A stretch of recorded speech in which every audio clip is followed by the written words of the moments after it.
Hello, and welcome to Talking About Regeneration, the podcast that's all about stem cell and regenerative medicine and some other stuff too.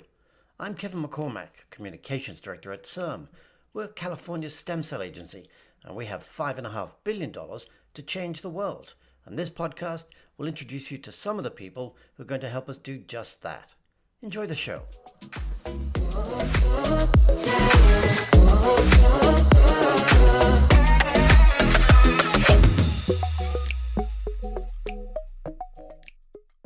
Hello, everyone, and welcome to the show. Today is the first for us at talking about regeneration, which is not that difficult as this is only our fifth show, but even so, it's a great treat to have a mother-daughter combo of Adrienne Shapiro and Marissa Cause. They are patient and patient advocates for the sickle cell disease community. They're great communicators, and they're also a lot of fun to hang out with. So, ladies, welcome to Talking About Regeneration. Thank you, Kevin. Thank you. So, Marissa, if I could start with you. As someone who's lived with sickle cell disease all her life, can you explain to people what that's like? I think a lot of people have heard about it, but don't really know what it is or how it affects people. Okay. Well, living with sickle cell is like living with a bomb, constantly going off in your body when it feels like it. It has no timer. It has no schedule. It doesn't care about your schedule.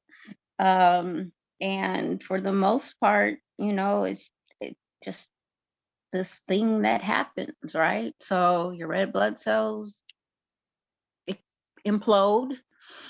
You don't get any oxygen, causes a lot of pain. This is the real short version. And if you can't get that pain under control, you're in a hospital from anywhere from a couple of days. And if it's my case, a couple of months. And you're forced to put your life on hold. And you do that as many times as you have to from the day you're born until you're not here anymore. Are there any medications that can help control it? Yes, we are very, very lucky. I don't know. Is lucky the word? Yes, lucky is the word. Lucky is the word. We are very lucky. Within the last 5 years, we've had three treatments that were approved for sickle cell. So we have Indari, which is by Emmaus, which is an L-glutamine. You basically take it, it's a powder, you take it twice a day. Then there's Oxbryta by GBT.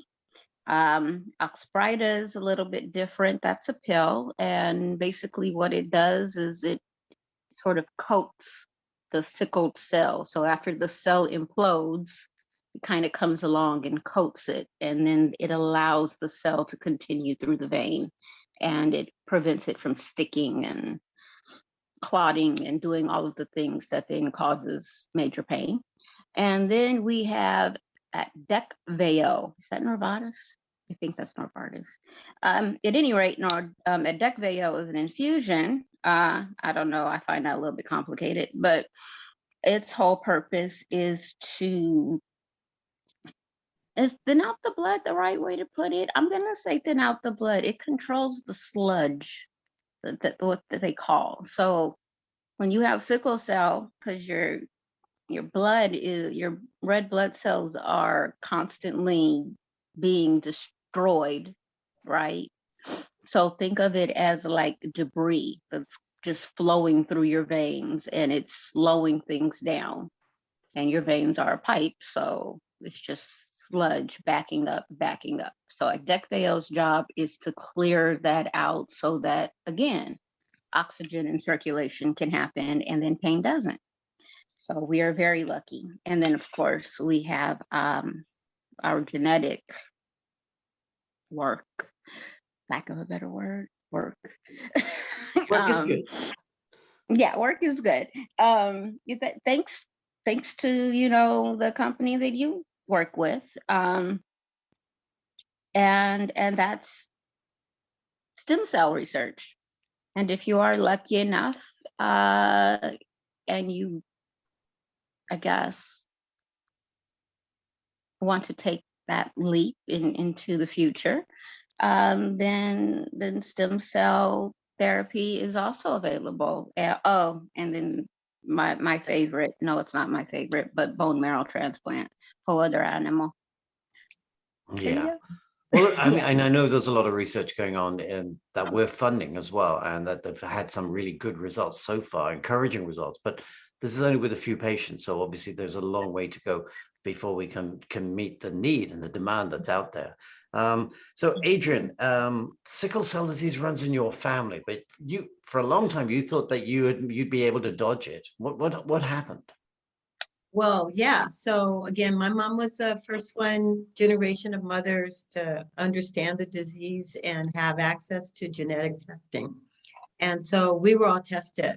And I was told that I did not have sickle cell and I did not have sickle trait. And then when Marissa was born and we did newborn screening, that came back that that she had some form of sickle cell. And we were like, that can't be possible. And so we had lots of other tests, so many tests done. And it turns out, in fact, I did have trait. And that the test they gave me was just done through a blood slide, as opposed to the more expensive test, which was done using apheresis, which spins the cells and basically then causes them to change shape. And so as a result of all of that, they outlawed the slide test. And so, to limit the number of false negatives. So, yeah. And yeah, so Well, you always hear me say, that set you out cheap, on this journey. oh, absolutely. I learned cheap medicine is not good medicine. So, So Marissa, I mean, if someone were to look at you, you look great. You look well, you look healthy. There doesn't seem to be anything obviously wrong with you. Do you get lots of people kind of look at you and think, well, what's your problem? Oh yeah, all the time. I mean, that's one of the great tricks that sickle cell plays on you is you look good. We all look 10 to 15 years younger than we really are. Sort of. yeah, You could. You're sort of forever young. cells are turning over fast. And yet on the inside, you're sort of like 90 from the moment you hit 15. Mhm. So people say things like, well, you don't look sick. You don't look like you need help. You're in pain, but you're not crying. So at the end of the day, you don't fit somebody's vision of what sick or pain looks like. So therefore you must be lying, or you must be a drama queen, or you must be exaggerating. And the fact of the matter is that no, I've just learned to adapt and make myself be, look nice. They say you look good, you feel good. I don't really know about that part, but it definitely, I guess it does help, Mhm. but your body is just yeah, I made that sound. I mean, it That's good though. It Yeah, describes it. I think Yeah. that's a bombs great going sound on. effect. Yeah. Because it's not just ordinary people who might look at you on the street or colleagues that you work with or something like that who say you look great. What's the problem? I mean, you get that same reaction when you go to the hospital, right? When you're in a pain crisis. All the time. And that's the worst part because aren't you trained? I mean, you're a nurse, you're a doctor. Well, actually, I'm going to take that back. No, you're not trained. So that is the worst part, right? So you have sickle cell, and having sickle cell means you have to have certain medications, pain medication. Pain management is a huge deal. I have been on morphine on and off since I was 2, Yep. maybe about 2, and I'm older now. So that so by law, right? Let's break this down. By law, when my pain management gets to 2 certain points, I have to have a third party intervention, right? So if over the counter medication, Tylenol, whatever, Advil doesn't work, not that it ever did or would, then I have to go to things like Vicodin, Norco, MSIR, MS Contin. Those are all morphine opioid medications. And then if that doesn't work, then I have to go to the hospital, because while your cells are breaking down, your body's suffocating from the inside out. And now you're in the hospital by law. So by law, I have to go to the emergency room, to a licensed facility with people that have gone to school, supposedly trained for years, and are licensed and backed by the United States government to give life-saving care, to give me pain management. And these people have studied sickle cell, if I'm lucky, 3 days out of their 3 to 4 years in medical or nursing school. How you feel about that? That's crazy. It's not fun. Yeah. Yeah. And they don't know. And because, let's just be honest, they don't know. And for some reason in America, I don't know, it might be the world, but I've traveled the world, and no, in America, we seem to have a big problem with saying, I don't know. I'm not sure. Let me go figure this out. Or matter of fact, hey, patient, person who's lived with this illness your entire life, how about you help me, doctor? Help you. Instead, you get things like, well, I'm not comfortable as the doctor treating your pain the way that your 30 plus years of medical history say I should. So I'm just going to reinvent the wheel, keep you in pain, keep you suffocating from the inside out. And then I'm going to go on about my business and call you disruptive to my day. Mm-hmm. I guarantee you, they have no clue what a disruptive day is. Real talk at all. No, not even close. No. So Adrienne, I mean, as the mother, I mean, you're taking your daughter to the emergency room, helping her, trying to get some help to deal with this crippling pain. How does that make you feel when you see her being treated as some kind of drug seeker?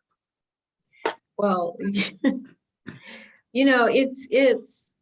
it's interesting. You feel like you're in Groundhog Day, but in Groundhog Day, you don't have that thing where you build up, right? Groundhog, you're just in the loop. You go to sleep and wake up and it's a loop. Mm-hmm. But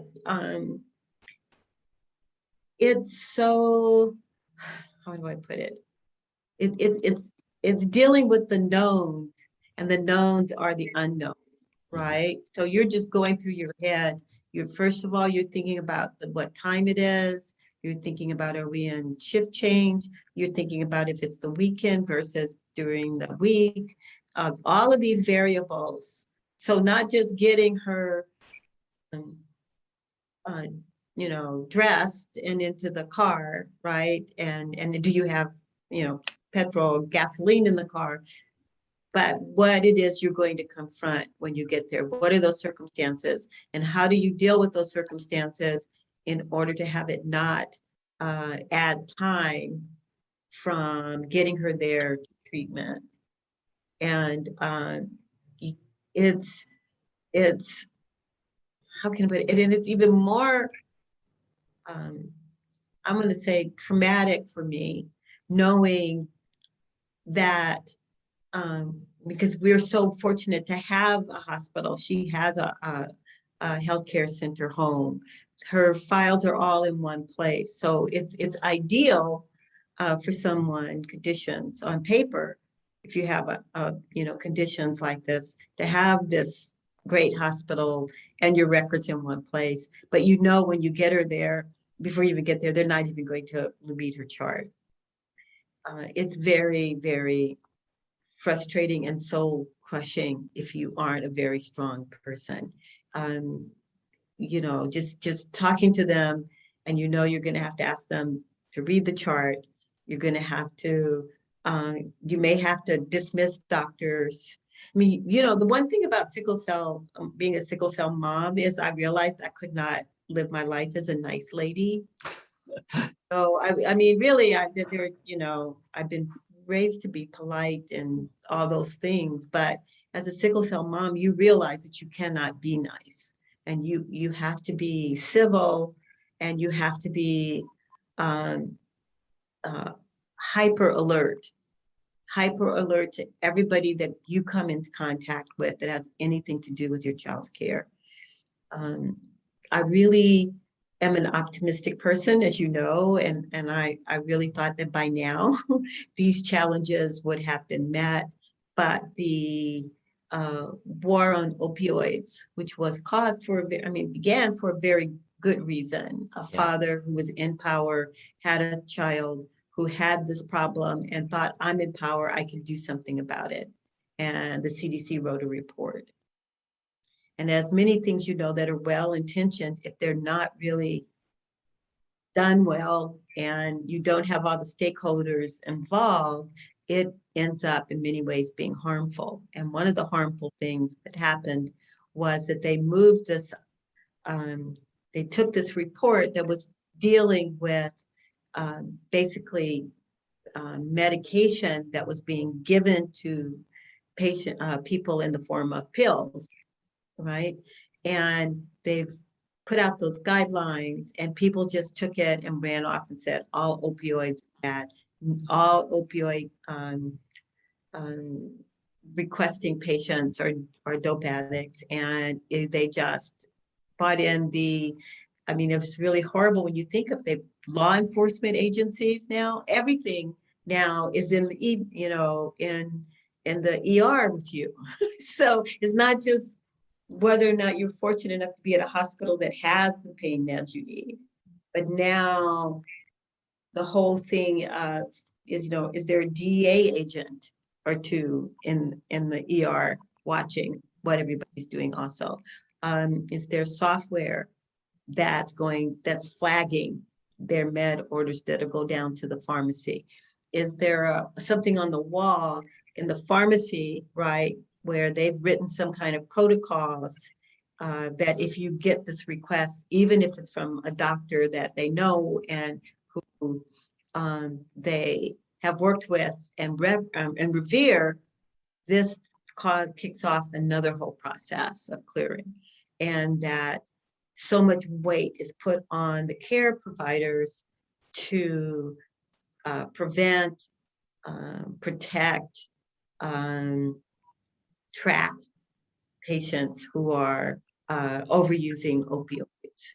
Right. So it's gotten more, it's like we live now in the best of times, but it really is the worst of times, right? We've got treatments that we've never had 125 years, and we finally get something actually made to treat us. We have cures.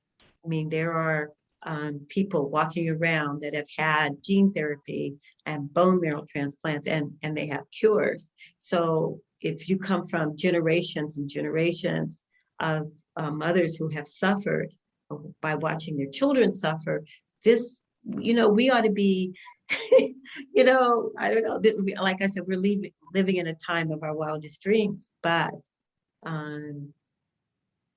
facing just getting the pain relief is like I said, and the rejection of the people we have to go to for help. It is very soul crushing.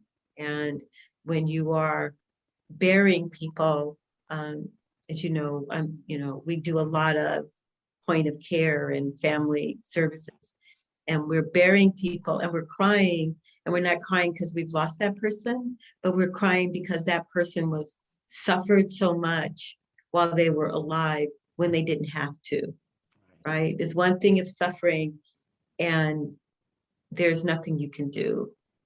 But if you're suffering and what you need is right there in the building, and it's actually people and processes, and even if they're well-meaning, but they are withholding that and causing that suffering and seemingly indifferent to that suffering because they're putting that suffering below their own comfort.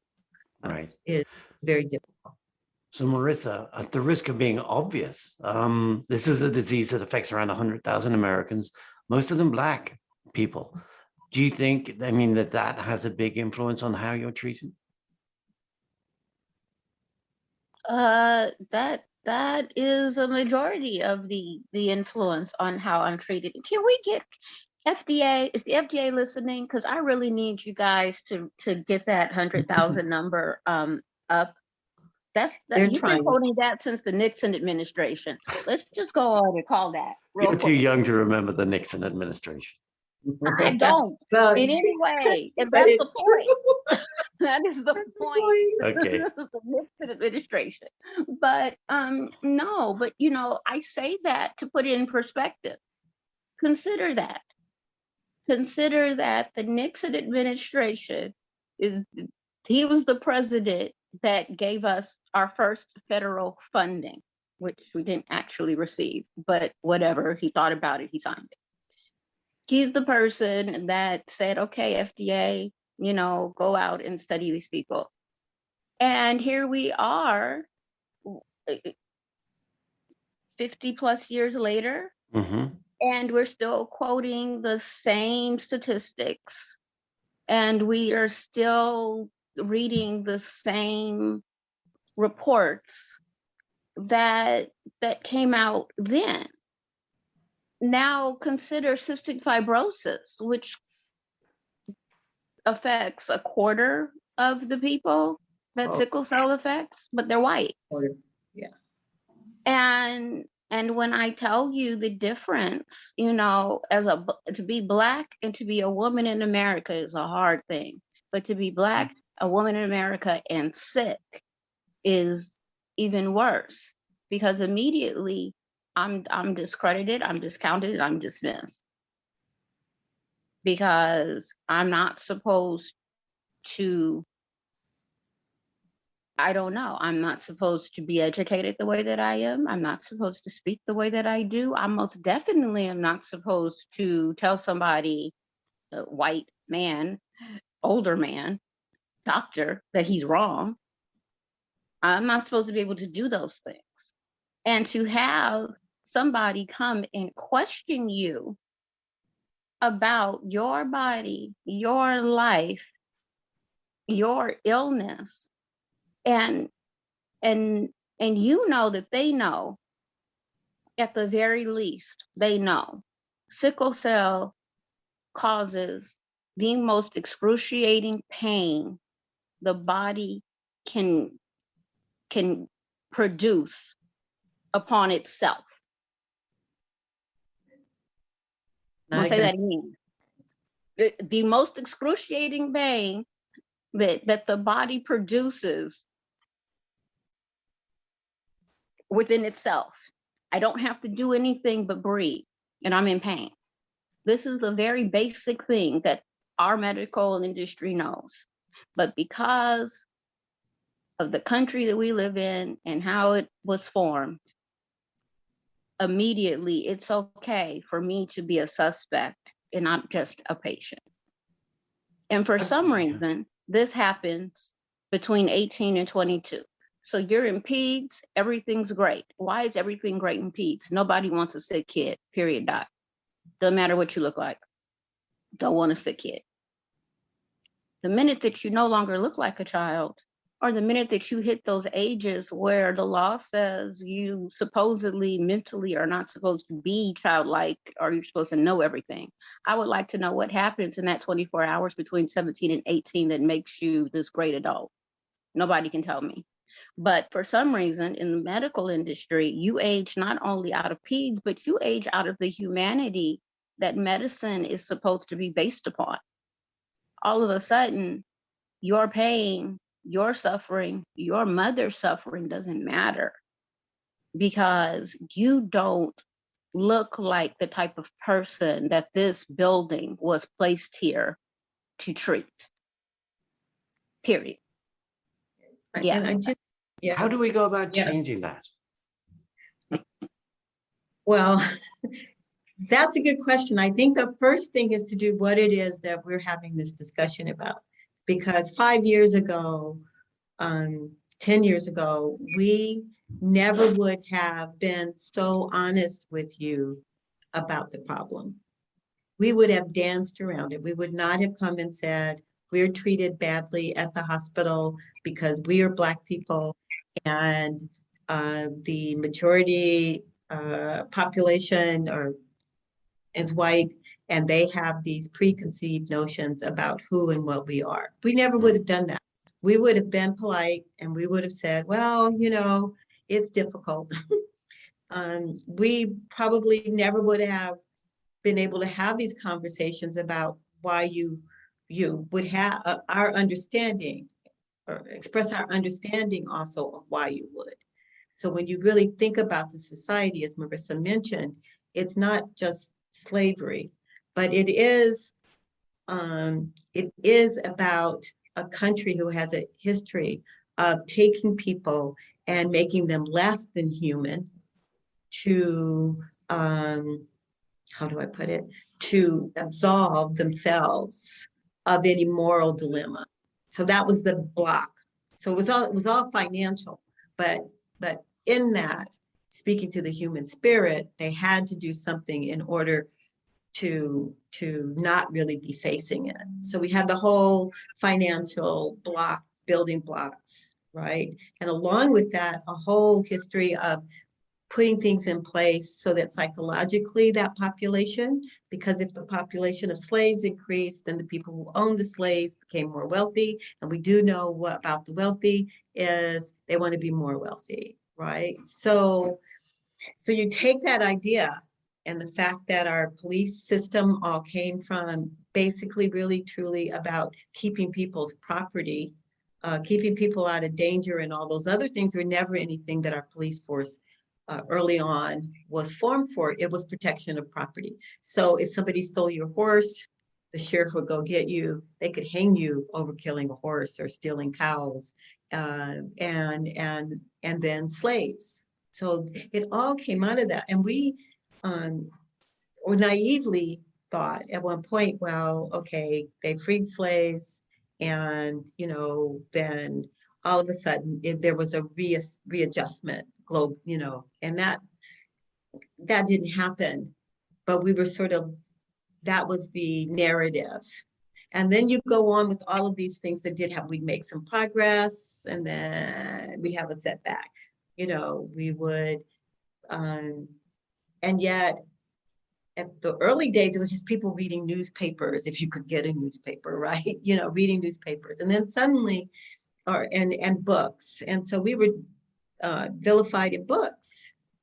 But once they got moving pictures, and suddenly that whole thing of positioning us in many, many ways as less than human was part of that storytelling. And so the interesting thing about that is when you see something visually, it comes and it's stored in the right side of your brain.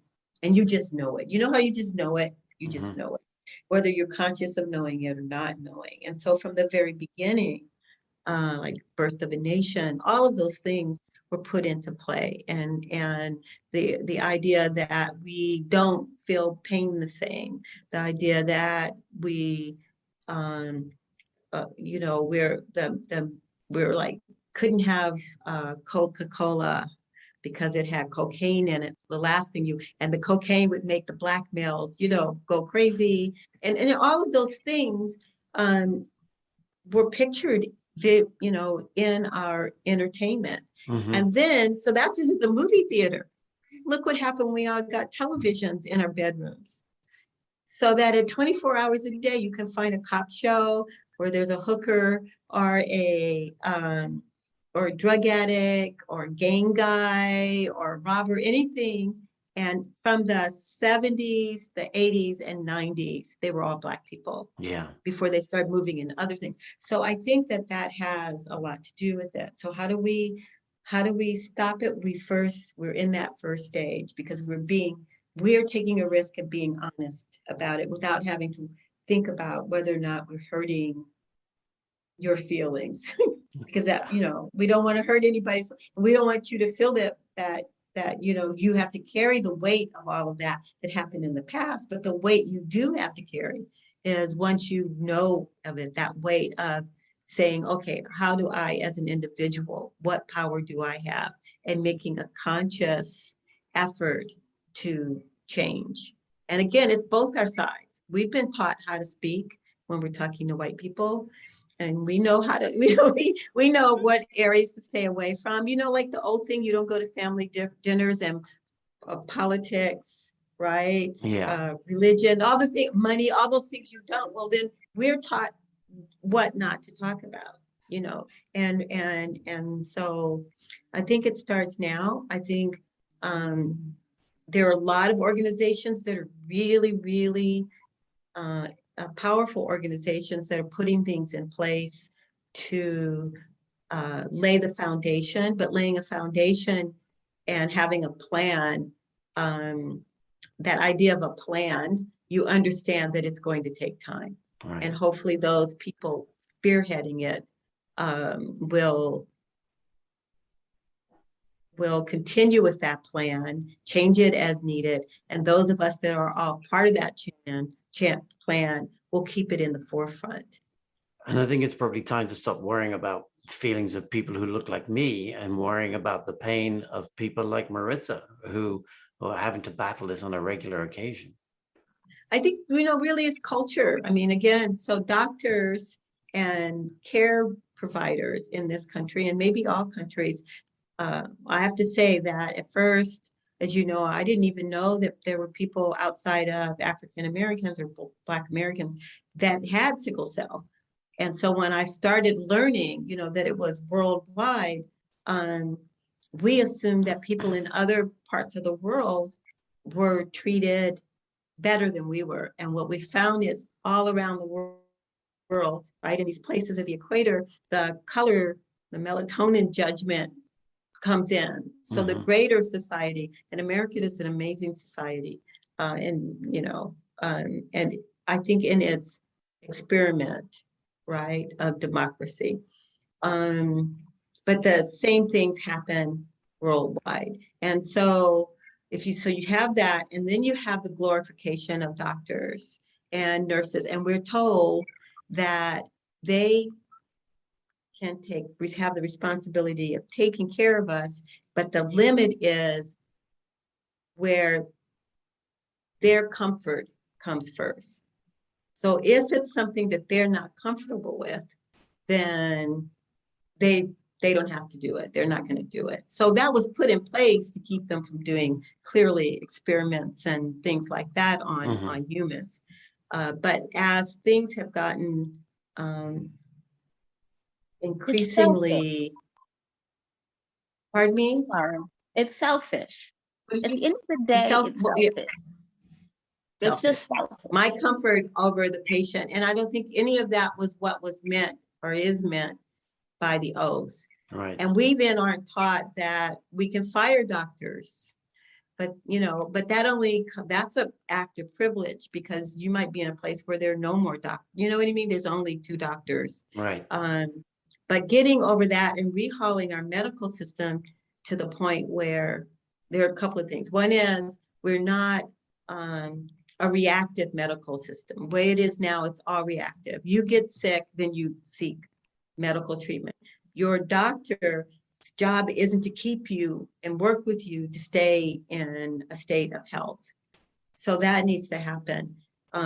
Comfort level and that oath needs to be really looked at, and putting the comfort of the patient first within the medical guidelines. And I think that's the part that's done, because I don't want anybody, we did a whole survey of docs and nurses, and it turned out that most of them thought it was better to have a patient crying in a bed in pain, right, than to give them the opioids they needed, because that might make them a drug addict. Or if they were a drug addict, it was going to make them even more of a drug addict. And so when I realized that they were carrying that burden of having to make those choices, then it became obvious that we could put some things in place to relieve them of that burden. I don't want anybody having to worry about my soul who's supposed to be giving me pain meds, or not pain meds, but who's supposed to be taking care of my body. Right. And so I think America has to address that. So Marissa, you've become a very vocal patient advocate yourself. You have a regular Facebook Live experience where you talk about sickle cell and what goes on, and how useful has that been in terms of kind of helping you get a message out there to people who perhaps don't understand what's going on?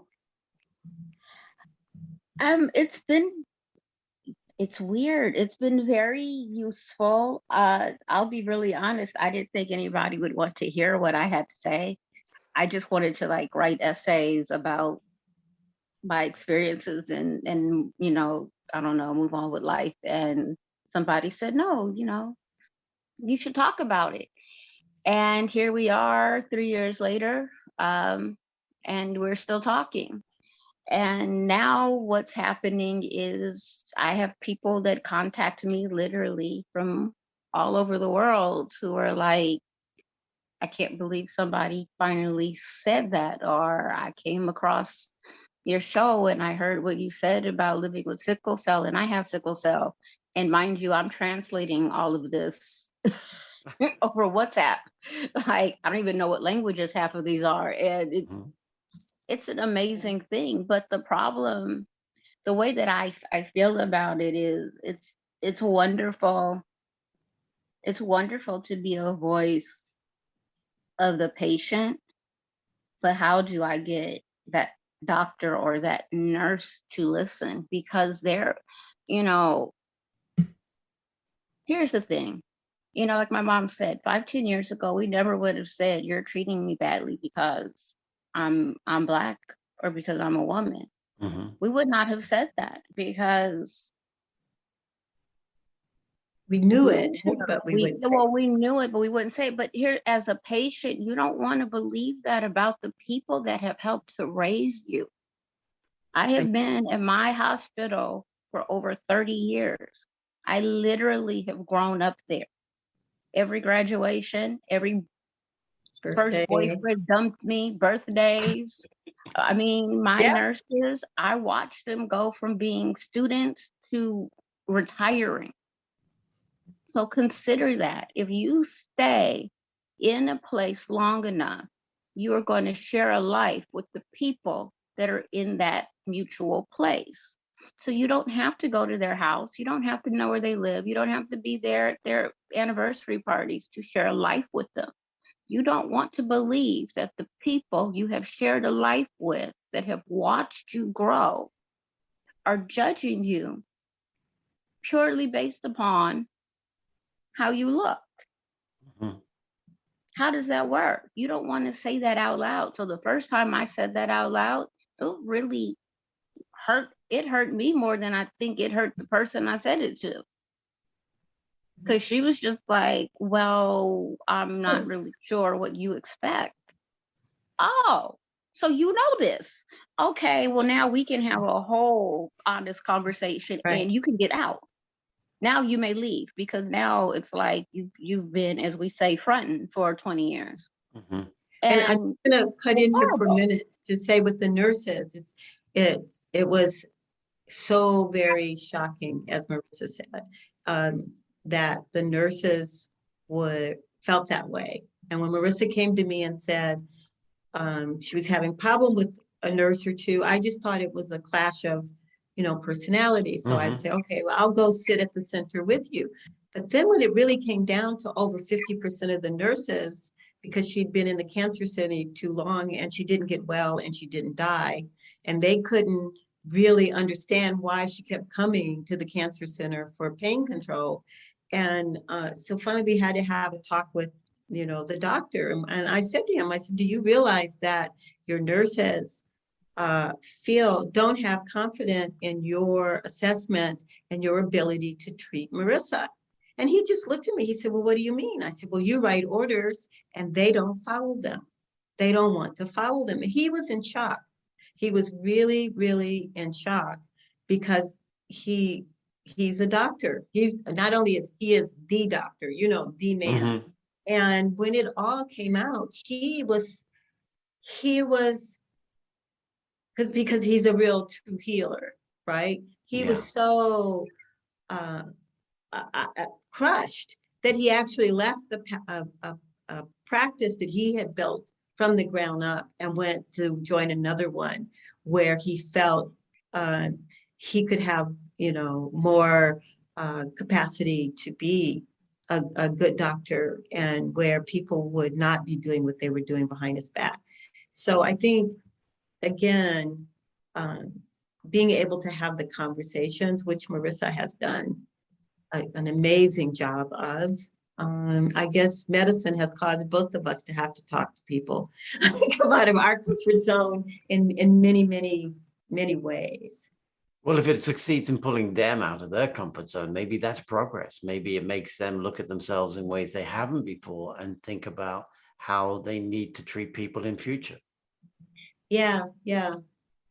You know, really, truthfully, all of this change, everybody wants to change. I see pediatricians being kind of the most vocal. And I don't know if it's because they're waking up to the idea that, hold on, I'm going to keep this kid alive through the most fragile time with sickle cell, right? So the majority of people with sickle cell around the world die before the age of 5. So as a pediatrician, that's your job. Your job is to keep that person alive long enough for them to learn how to adapt, move, and protect themselves from this illness, these bombs that are going off within their body. And so I think part of it is our pediatricians are sort of waking up to the fact, like, wait a minute, I'm keeping this person alive for 18 to 22 years, and then I have to hand them over to you, and you're going to kill them within 12 years. So when we look at statistics, right, in the state of California, people with sickle cell die 10 to 15 years earlier than the national average. So the national average for a woman with sickle cell is 47 years old. So at my age, I'm probably mad, but at 44 years old, that means that I have outlived the average woman with sickle cell in my state by 8 years minimum. That's ridiculous.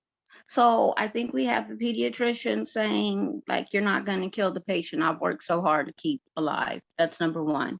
But number two, it's the hospitalist system. This is the worst system in life. I don't know who came up with it. I don't know why, but they need to go back to an analyst. It was an analyst.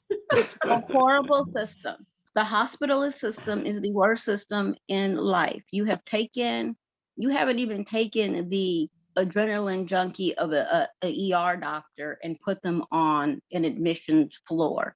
But you basically have taken a doctor that has found the easiest, cheapest way to create a practice because they don't have any overhead. They create a practice. They then are contracted to a hospital. The hospital is their office. The hospital are their patients. And they ultimately do not have to commit to that patient-doctor relationship that sees the patient from hurt to healing to healthy and then back around to hurt again. They don't have to do any of that. Right. And that makes for a very bad system to heal people. And especially chronically ill people, because they just decide that we're problematic and they only have to be our doctor for 3 days to maybe, if you're lucky, a week, or unlucky, because then that means they can just leave the orders that were there in place, or that means they can come in and kick you out of the hospital and you can go home and possibly die. And there's no oversight and nobody cares. So yeah, I'm saying it now, hospitalists suck. So what are your hopes for the future?